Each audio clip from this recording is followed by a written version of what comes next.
ይስደናል ትንሿ በጣም አመመኝ። ምን ነው ይዞ ምን ያመመ ምን ነው? እኔ እንጃ የሆነ ነገር ሲወጋኝ ተሰማኝ። ይዞ እኔ እንግዲህ ትንሿ እያመመኝ ነው። ይዞ በቃ ረፍት አድርጌ መጣሁ። መውሰድ እፈልጋለሁ። ይዞ በቃ ወደ ግጭ የሆነ ነገርም ካለ እኔ ግቢ ሲል አጠራለኝ። እሺ በቃ ፈለክ ደግሞ መታኝ። በእናትህ ዝም አትበለኝ። ሁሉም ነገር ምንም ነገር ቢያደርጉ ከኔ እንደሚያስወጣሽ ማወቅ አለባቸው። ግን እንጂ ነገር እንጂ እወድሃለሁ ማለት አፈቅርሃለሁ። እውነት አሰላሙ አለይኩም ወራህመቱላሂ ወበረካቱ። ውድና የተከበራችሁ የፍቅር ጎጆ ቤተሰቦች እንዴት አደራችሁ? እንዴት ዋላችሁ? ዛሬ እንግዲህ ትንሿ ድራማን የልብ ፊደልን ማለት ነው የትንሿን ድራማ ክፍል 15ን ይዤላችሁ መጥቻለሁ ማለት ነው። እነሆ እንድትከታተሉ በአክብሮት ጋብዛለሁ ማለት ነው። ሁለት ነገር ይዤ መጥቻለሁ ማለት ነው። አንዱ በጣም ያስደስታል፣ አንዱ ደግሞ በጣም ያሳዝናል ማለት ነው። ስለዚህ ከየቱ ልጀምርላችሁ ስል ከመጀመሪያው ስጀምርላችሁ ከሚያስደስተው ልጀምርላችሁ ማለት ነው። ትንሿ እንግዲህ ለኢዛና ወይም ለኢሱ ማለት ነው ፍቅሯን ገለጸችለት። በጣም ነው የምወድህ፣ በጣም ነው የማፈቅርህ ብላ እንግዲህ ኢሱ እስካሁን ከእሷ ጎን ነው መቼም ቢሆን አብሯትም እንደሚሆንና ወይም ከሚገባባት ችግር ውስጥ ሁሉ ከጎኗ እንደሚሆን ቃል በገባላት መሰረት፣ ነገር ግን ዛሬ በደረሰበት ከጎኔ እንደሆንሽ ራሱ ወይም ፍቅረኛ እንደሆንሽ ራሱ ሳላረጋግጥ ይሄን ሁሉ መከራ እየተጋፈጥኩ ነው። ነገር ግን ይሄን የምልሽም ለወቀሳ ሳይሆን ድጋሜ ከጎንሽ እንደሆንኩ እንድታሰቢ እንጂ ለወቅስሽ ፈልጌ አይደለም በማለት እሱማን እኔ እኮ ወደ አንተ በቀረብኩ ቁጥር የተለያዩ ችግሮች እየደረሱብኝ እንጂ እየደረሱብህ ለአንተ በመስጋት እንጂ እኔ እኮ በጣም ነው ብላ በጣም ብሎ እሱ እንግዲህ ለማረጋገጥ ሞክሯል ማለት ነው። እሱ ምንድን ነው ካላችሁ እኔማ በጣም ነው ማፈቅረህ፣ በጣም ነው የምወድህ ብለዋለች ማለት ነው። ይሄ በጣም ደስ የሚል ነው። ለኢሱ በተለይ በጣም የብዙ ጊዜ የትዕግስት ውጤት ነው።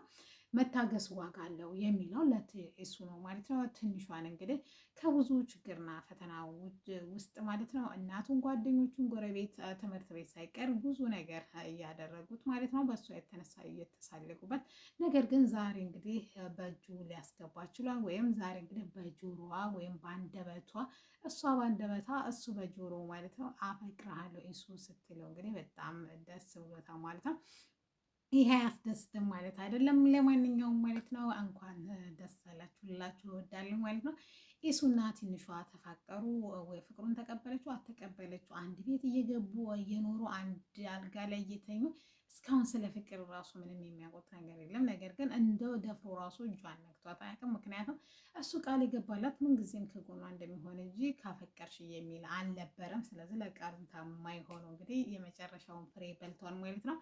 የመጨረሻው ፍሬም እንግዲህ ፍቅሯን ገልጻለታለች ማለት ነው። የመጨረሻውና ወይም የሚያሳዝነው ነገር ደግሞ ትንሿ እንግዲህ በትምህርት ቤት ባለፈው ክፍል 14 እንዳቀረብኩላችሁ ማለት ነው ጆሲ ማለት ነው አይኔ ውስጥ አቧራ ገባ በሚል እንትን ማለት ነው እሷ ደግሞ ልታወጣላት ስትል ጉንጯን ስሟት ነበረ። ያን ደግሞ እንግዲህ መቅደስ የራሷ ጓደኛ እባብ ማለት ነው ቪዲዮ ቅርጻ ትምህርት ቤት ግሩፕ ላይ ቴሌግራም ላይ ማለት ነው ለቀው ሁሉም ሰው አይቶታን ተማሪዎቹ ሁሉ ማለት ነው።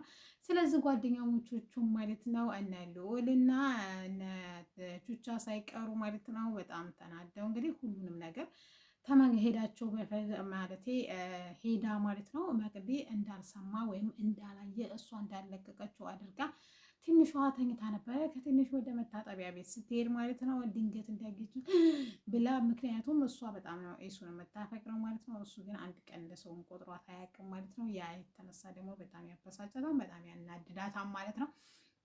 ስለዚህ አክት አደረገች ማለት ነው። እሱም ድራማውን አየ ወይም ስትሳም የነበረውን አየ ማለት ነው። ስለዚህ በጣም ተናደደ እና ውጭልኝ ከክፍሌ ብሎ እሷን ካስወጣ በኋላ እሱ ቀጥታ ጆሲን አግኝቶ ማለት ነው ቀጠቀጠው። ከዛም እነሱ እየመጡ ነበር ጓደኛዎቹ እነ ልዑል ማለት ነው እነ ልዑል እና እነ ቹቻ እነ አብርሃም ራሱ ነበሩ ማለት ነው። ስለዚህ ሶስቱም ሆና ድብድብ ሲያደርጉት ደግሞ መልሳ ቪዲዮ ቀርጻለች ማለት ነው መቅዲ ማለት ነው። ያን ደግሞ ጆሲ ለምንድነው እንደዚህ የምታደርገው ሲላትም ባለፈው ላደረከኝ ነገር ቅጣት ነው በማለት መልስ ሰጥተዋለች ማለት ነው። ይህ ብቻ በቂ አልነበረም ማለት ነው ለሷ። ስለዚህ የመጨረሻው ነገር ደግሞ ይሄን ካደረግኩ እሷና ኢሱን እንትን ስለሚያስረዱት ኢሱንና ቹቻ እንደሚያስረዱት ስላመነ ለምን እናቱ ስለምጠላትና ስለምታሰቃያት ለምን ይሄን በአንቺ ምክንያት ልጅሽ ችግር ውስጥ ነው እየገባ ያለው ብዬ እንትን አላትም በማለት እንግዲህ ወደ ቤት ሄዳ አንገቷን ደፍታ የማልቀስ ፕሮግራሙን ታካሄደች በኋላ ማለት ነው። እንግዲህ እታለምም ማለት ነው ምንድን ነው የሆንሽው ስትላትም እታለም ጥሩ ነገር አልተፈጠረም በማለት በልጅች ልጅ የተነሳ ትሳሳቢ ሳማትንና መልሶ ደግሞ ኢሱ ማለት ነው ሲደባደብ የነበረውን ቪዲዮ ታሳያታለች ማለት ነው። አብዬ እንግዲህ በስጮህ እታለም ማለት ነው በፍጥነት መጥቶ ምንድን ነው ሲላትም ቪዲዮውን ከፍታ እንድታሳያት ያደርጋሉ ማለት ነው። አብዬ ካዩ በኋላ እንግዲህ መቅዲን እስከ ዛሬ ልጅ ነሽ ብዬ ትችሻለሁ፣ ልጅነትም ነው ብዬ ያውቁ ማድረግ ምናምን አይደለም ብዬ ነበር። ነገር ግን አሁን ግን ልክሽን እያለፍሽ ነው። አንቺ የእሷ ጓደኛ አይደለሽ እንዴ? ምንድን ነው እንደዚህ ያለሽ? ሁለተኛ እዚህ ቤት እንዳላይሽ ብሎ ቀጥታ አብዬ መቅዲን አስወጥተዋታል ማለት ነው። ይሄን የማደርገው እኮ እኔ ኢሱ እንዳይጎዳና እውነታውን ማጋለጤ ይሄን እንዴት ያስብለኛል በማለት አንቺ ባለጌ ያሳደገች በማለት ማለት ነው አብዬ ሙልጭ አድርጎ ሰድበው እዛች ቤት እንዳትረግጥ አድርገው እንግዲህ እያስወጧታል ማለት ነው። ልክ እንደወጣች እንግዲህ ኢሱ ደግሞ ከነ እንትና ቤት ማለት ነው ከነ ቹቻ ቤት ማለት ነው ይመጣል ማለት ነው። እሱም እንግዲህ እንደመጣ ማለት ነው እናቱ በልጁን ያው እንትን ሲደባደቡ ነበረና አሽታሽጎ ነበረ። እጅህ ምን ሆነ ነው ስትለውም ያው እሱም ነገሩን አለማባባስ ብሎ እጅን ቆርቆሮ ገይቶኝ ነው ሲላትም ይሄ እንዳልሆነ በደንብ ስለምታውቅም ማስመሰልና ምን ማለት አይጠበቅብህም በማለት እንግዲህ መልስ ትሰጠዋለች ማለት ነው። አሁን እንግዲህ አንድ ድለው በዚች በተንከሴ ዘር መዋማ ይታወቅና ችግር በሆነች ልጅ እንድትጎዳብኝ አልፈልግም። እኔ ልጄን እንዴት እንዳሳደግኩ ጠንቅቀህ ታውቃለህ። አፈር ልሼ ያሳደግኩት በማንም ዱርዬ ጋር ስትላላስ መታ እንድትደባደብ ሳይሆን ደህና ህይወት እንድትኖረው በማለት የእናትነቷ ኃላፊነቷን እየተወጣለች ማለት ነው። እሷም እንግዲህ መጨረሻ ላይ እንደዛ ትናገር ቢልም ልጁ ወይም ኢሱ ማለት ነው ወይ ከኔ ወይ ከእሷ ምረጥ ይላል ማለት ነው።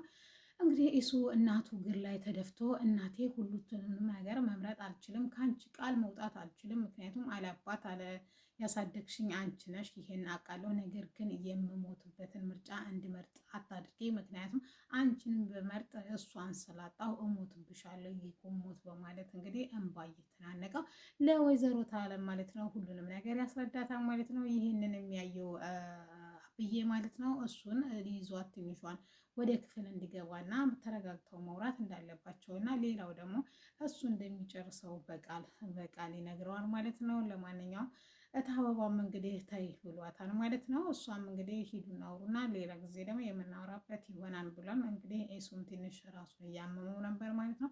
ስለዚህ ሁሉንም ነገር እንግዲህ ገብቶ ማለት ነው እያወራታል ማለት ነው። ሁሉንም ነገር ስላስረዱኝ ምንም ነገር አይጠበቅብሽም በማለት ነገሮችን ቀለል አድርጎላታል። ነገር ግን ትምህርት ቤት የሚፈጠርብሽ ነገር በጣም ከባድ ይሆናል። ምክንያቱም ትምህርት ቤቱ መግቢያ መውጫ ሊያሳጡሽ ይችላሉ። ልጆች ስለ አንቺ ማውራታቸው ይቀጥላሉ ሲሉም አንተ ከተረዳህ ሌላው እዳው ገብስ ነው። እኔ በጣም ነው የምወድህ በጣም ነው የማፈቅርህ ስትል በዛ አጋጣሚ ለኢሱ ፍቅሯን ገልጻለታለች ማለት ነው። እንግዲህ እንትና ማለት በጣም አኩልሉ ማለት ነው። ዛሬ እንግዲህ የተፈጠረው ነገር አብዬ የመታ ነበረ ቪዲዮውን ስታየው ማለት ነው። ስለዚህ ብታያገኛት ይሻላል። ቪዲዮውን አያችሁ ወይ ስትል አሁን ነው እያየሽው እኛ ካየነው ቆየን በማለት እንግዲህ መልሱን ይሰጣል ማለት ነው። እንግዲህ እንትና ማለት ነው። ስለዚህ ከጎኗ ብትሆኚ ይሻላል በማለት እነቹቻ ሲነግሯትም ከጎኗ እኔ መሆን አይጠበቅብኝም፣ ምክንያቱም አይኗን አይቶ የሚረዳት ፍቅረኛ ስላላት ምንም እኔ አላስፈልጋትም በማለት መልስ ትሰጣለች ማለት ነው። እሱም እንግዲህ ይሄን ካየም በኋላ ማለት ነው ምን ለማለት ፈልገሽ ነው ሲላትም አንተ አልሄለም እንዴ ብዙ አጋጣሚዎችን እኔ ፍቅሬን ልገልጽልህ ስሞክር የማይገባ ጓደኞችህም ሲገፋፉህም አትፈልግም እንደምትወደኝ ከወደድከኝ ተነገርከኝ በኋላ ምንድነው ወደኋላ የሚያፈግ የሚያርገፍግህ ምንድን ነው ችግሩ በማለት ግልጹን ትነግረዋለች ማለት ነው። እና ጓደኞቹንም ላይ እንግዲህ ትጮህባቸዋለች ማለት ነው፣ በሱ የተነሳ ማለት ነው። አብይ እንግዲህ አክሊሉ ማለት ነው እኔ እንደፈለግኩ ጓደኞቼን ላደርጋቸው እችላለሁ፣ ልገላቸውም አልፎ ሊሆን ይችላል ማለት ነው። ነገር ግን ፈጽሞ አንቺ ስትናገሪያቸው መስማት አልፈልግም። ማንም ሰው ቀና ብሎ እንዲያቸው ስለማልፈልግ ስትቀሪ ትቀሪያለሽ እንጂ አንቺ ማለት ጓደኞቼን አንቺ ጓደኞቼ አንቺን ላስበልጥ አልችልም በማለት እንግዲህ ጥሏት ይሄዳል። ይሄን ደግሞ ጭራሽ የንቀት ምልክት ነው በማለት አብይ እንግዲህ በጣም ተናዳለች ማለት ነው። አክሊሉም ወደ ክፍል ጥሏት ገብቷል ማለት ነው። እሷም ከዛ ተቤት ወጥታለች ማለት ነው። ጆስ እንግዲህ ሌላ ሰው የሚደበድብለት እና ዋጋቸውን አንድ ባንድ አራቱንም የሚሰጥለት ጓደኛ ወይም ገንዘብ ከፍሎ ቦዲጋርድ ማለት ነው ሊያስቀጠቅጣቸው ነው ማለት ነው። ነገር ግን እሱ እንደዚህ ቀላል ሰው አይደለም። እጠብቅሻለሁ፣ ቃሌን እሰጥሻለሁ በማለት በድጋሚ ለትንሿ ቃል ሰጥቷታል ማለት ነው። ስለዚህ ውድና የተከበራችሁ የፍቅር ጎጆ ቤተሰቦች ለዛሬ የትንሿ ድራማ ይህን ይመስል ነበር። ወዳችሁና ፈቅዳችሁ ስለምትከታተሉ ከልብ አመሰግናለሁ። ለዚህ ቻናል አዲስ ከሆናችሁ ሰብስክራይብ በማድረግ ቤተሰብ ይሁኑ ማለት ነው። አዲስ ነባሮች ደግሞ ላይክ ሼር እያደረጋችሁ እንድታበረታቱ በአክብሮት እጠይቃለሁ ማለት ነው። ሀሳብና አስተያየት ካላችሁ ኮሜንት ሰጥልኝ እንድታስቀምጡልኝ እንሆ በአክብሮት እጠይቃለሁ ማለት ነው። ለዛሬ የነበረኝ እዚህ ጋ ይመስላል ማለት ነው። ኔክስት ይዤላችሁ እስከምመጣ ቸር ሰንብቱ።